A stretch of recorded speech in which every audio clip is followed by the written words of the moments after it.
Your running lights. Are you having problems with them?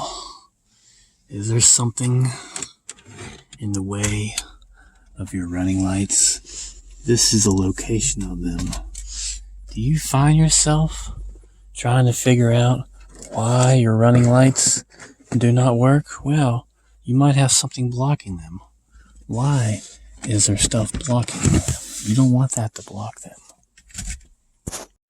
Welcome to another video. In this video, I'm going to talk about headlight control sensors. They're right there. That's what those are. The headlight control sensors are automatic.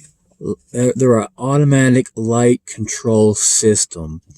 What they do is they detect the light, and they have a sensor. They are sensors. So if the sensor, it may not function properly. It may not function properly if an object is placed on the sensor, or anything that blocks the sensor is affixed. If you block these, then your headlights, they won't work right. Your running lights, or it'll interfere with the sensor detecting the level of ambient light and may cause the automatic headlight system to malfunction. With these bad boys, look at them. I think both of them are the sensor. Look at them. There's two of them. He has a little cover on them. I'm gonna try to get closer. Look at that. See that? Those are sensors. This is Matthumanpizza, and that's where they're at. They're right there. You got the steering wheel, which we've covered. We've covered on in other videos. Now, the daytime running lights, if they're equipped, they make your vehicle more visible to other drivers. The headlights turn on automatically at a reduced intensity whenever the engine is started and the parking brake is released. Daytime running lights are not designed for use at night, so they're only for the day. Compared to turning on the headlights, the daytime running light system offers great durability and consumes less electricity, so it can help improve fuel economy. Let me show you that this is, in fact, a Toyota Ravioli. Let me show you. Name? Where we at? Toyota Ravioli. I say ravioli because ravioli is, there's 4 letters after the V, R-A-V, and then Ioli, I-O-L-A. That's 4 letters, I-O-L-A, so 4, ravioli. They're just an all-around great time, to tell you the truth. They're an all-around great time. This is the Toyota RAV4, and this is Matthumanpizza.